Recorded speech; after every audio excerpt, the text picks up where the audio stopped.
Packing for Europe can be really stressful, but hopefully a little less so after you watch today's video, which is all about common packing mistakes that people make when packing for Europe. In case you're new here, hi, I'm Christina from happytowander.com, and this channel is all about practical travel tips from someone who's been there, done that. So if that sounds like your kind of thing, be sure to like and subscribe. Now, I actually just returned yesterday from a 3-week trip around France and Italy, and so that really helped refresh my memory on some common packing mistakes that people make. So I'm going to be sharing them all with you. Be sure to let me know in the comments if there's any more that you would add. Now let's start with mistake number 1, which is not ensuring that your suitcase or bag looks unique in some kind of way. Now, especially if you have a popular brand of luggage, it's pretty inevitable that when you get to the airport or you get to the train station, you're gonna see some people with very similar looking bags. So, especially if you're gonna be checking that bag, it's very important that you put some kind of unique identifier on it, whether it's a really cute luggage tag that's quite unique, or maybe even a luggage strap that goes all the way around.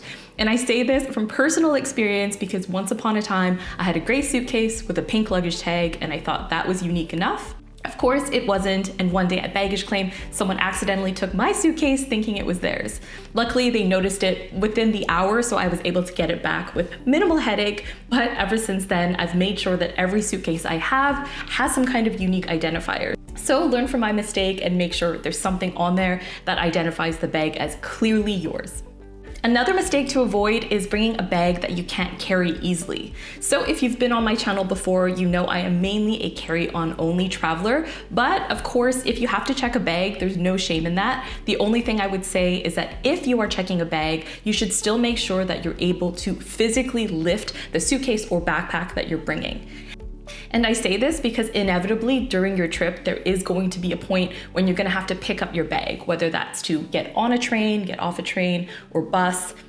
Or oftentimes there's just situations where you have to take the stairs because either there is no elevator or the elevator is broken. So trust me, you need to make sure you're able to physically carry your bag.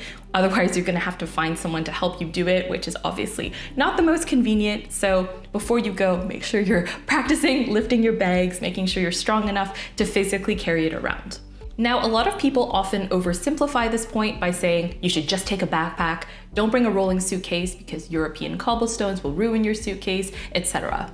But to be honest with you, I don't really believe that. I've been traveling with a suitcase for the past decade. I've never really used a backpack apart from my first backpacking trip. And you'll see that there's a lot of people, locals, who use rolling suitcases as well. So I don't think it's necessarily that all suitcases are ill-suited to cobblestones. It's more the quality of the suitcase that you're bringing. So if you're bringing a suitcase, make sure you invest in a high quality piece. The one that I currently use is from Delsey. I love it. It has had 0 issues navigating cobblestones. And so don't think that you need a backpack to be able to survive the cobblestone streets of Europe. So long as you have a high quality suitcase, you should be absolutely fine. Now, the next mistake to avoid is packing only for the weather that you're expecting when you're going to Europe. So what I mean by that is if you're going in the summer, only packing flowy, warm weather clothing, or if you're going in winter, only packing sweaters. And the reason I say that is because the weather in Europe, of course, it depends on where you're going. You know, Europe is a very varied continent, so the conditions are going to differ depending on where you go. But at the same time, no matter where you go, you can probably bank on the weather kind of changing quite abruptly. And I did learn this the hard way as well on my recent trip in southern Italy, where I expected, you know, it's southern Italy, it's mid-May, it's gonna be warm. So I did not bring a rain jacket because I was very limited on space. Guess what? Guess how many storms I got caught in?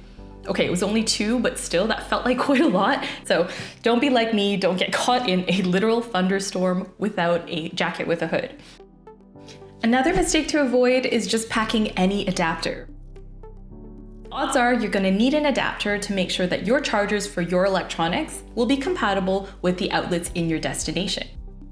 The thing to keep in mind though is that not all adapters are made equal. So on that note, this week's video is brought to you by Tessin, a brand whose adapters I've actually been using for years. So when they reached out to sponsor this week's video, I of course said yes. So this model in particular is their universal travel adapter. So what's really cool about having a universal adapter is you can just pack one and not have to worry about it and know that you're covered for over 200 countries and territories. And it can be used all across Europe because you have the Type-C plug, which is very commonly used in a lot of European countries. But at the same time, you also have the USB-G plug, which is used in the UK and some other European countries like Malta. So it's really great to have that peace of mind to know that one universal adapter will cover you.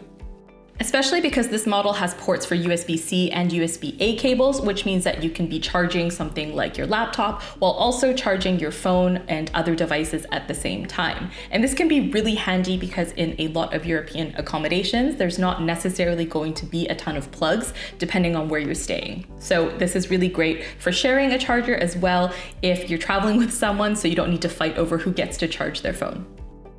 So thanks again to Tessin for sponsoring this week's video. Now let's move on to our next mistake, which is not knowing the difference between an adapter like this and a converter. Long story short, the difference is an adapter just changes the shape of the plug to make sure that what you have is compatible with the outlets in your country. It doesn't actually do anything to change the voltage or electricity that runs through the plug. In contrast, a converter does change the voltage so that your device can be compatible with the electricity that's running through the outlet. Now, these days, most of the devices that you use on a daily basis, like your phone, your laptop, your tablet, that will be multi-voltage, which means you won't need a converter to be able to use it abroad. In contrast though, there are certain appliances, specifically hair tools, that are still single voltage, which means that if you try to plug that in, even with an adapter, that's not necessarily going to work, and in a worst case scenario, it might actually fry the appliance so that you're not able to use it again. So be sure to keep that in mind, double check the voltage of any electronics that you're bringing, and bring a converter if you need one. That said, if you travel often, I highly recommend just spending the extra money and getting a newer hair tool that is dual voltage. Once upon a time, I used to travel with an old hair straightener and a converter that I had to plug into an adapter, and it used to make the sketchiest buzzing noise every time, and it weighed like 1,000,000 pounds, but I was on a budget back then, so speaking from experience, it's not fun having to lug around a converter all the time. Now that I've upgraded to a dual voltage Dyson, my life has been way simpler, so try to prioritize devices that are dual or multi-voltage. Now, in terms of what you're actually packing, another mistake to avoid is bringing clothes that are brand new and bringing shoes that are brand new. A lot of people go shopping for a new wardrobe when they're going abroad, and they forget to test out the clothes in advance. And I don't mean just trying the clothes on and making sure they fit. I do mean taking them on a test run, so going out for a walk, going to a restaurant, doing whatever you would be doing on your trip.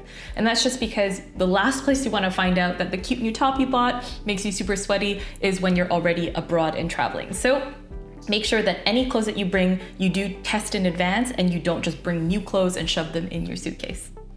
Now, on a similar note, another mistake to avoid is, I mention this all the time, but it's so important that I have to mention it again, is to not pack shoes that are just cute, and making sure you also pack shoes that are very practical and comfortable to walk in. That should 100% be your priority, because unless you do have a special event where you know for sure you have to wear heels, do not bring those heels. European cobblestones are no joke, and even if you're not planning on walking a lot, inevitably at some point you're gonna end up walking up a bunch of stairs, or it's faster to walk versus getting a taxi.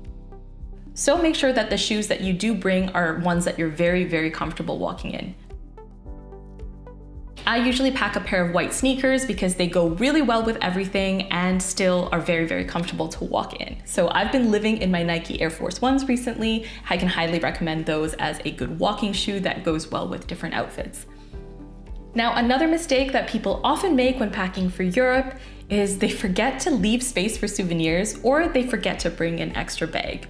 Now, as I said before, I am a carry-on traveler most of the time, so I'm not generally leaving any space in my suitcase, but if you're going to Europe and it's a once-in-a-lifetime trip and you want to bring back souvenirs or do some shopping, there's zero shame in that. Just make sure you have a game plan in place for those things that you're planning on buying, because trust me, once you start buying things, it's gonna take up way more space than you expected. So your two options are, first, you can leave space in your suitcase, keeping in mind that you're gonna be buying things so you don't pack it to its fullest. Or alternatively, you can bring an extra bag like a duffel or even a smaller suitcase and nest it within your larger suitcase so that you can fill it up with souvenirs and shopping, and then just check that bag additionally on the way home so that you're not paying for an extra bag both ways. Both of these methods work great. Just make sure that you are making a plan, because I think a lot of people forget to, and then having to buy an extra duffel or suitcase when you're abroad is a bit of a drag. Another mistake is packing a large backpack as your day-to-day sightseeing bag. And the reason I generally prefer a crossbody bag is just because it's lighter, and so it's easier to take around on a long sightseeing day. And I can also just easily twist it and make sure that it's in front of me so that I can keep tabs on it. And I know a lot of people say, oh, well, can't you just wear your backpack on the front? But to be honest with you, especially in the summer, this is not going to be a comfortable way to be sightseeing all day. Plus, a lot of museums will actually make you check or put your bag in a locker if it's too large, because obviously they're scared of you bumping into art and sculptures and things like that. So I would definitely recommend having a smaller day bag with you to bring. This is also just better for crowded spaces, especially if you're planning on using public transport, because when you have a giant backpack, that definitely gets in the way a lot more. So just keep that in mind. And be sure to have a game plan for your phone as well. So I think a lot of people underestimate how often they're going to be taking their phone in and out while they're traveling. But the truth is you're going to be using it all the time, whether to take photos or to navigate. So you need to make sure you have a very easy way to access your phone so that you're not constantly taking it in and out of your bag. So actually what's becoming very trendy in Europe right now that I've noticed in a lot of major cities is that people are buying these phone straps where you basically just attach it to your phone and you can wear your phone around your neck or even cross-body. And that way it's very easy for you to just pick it up and use it as you need.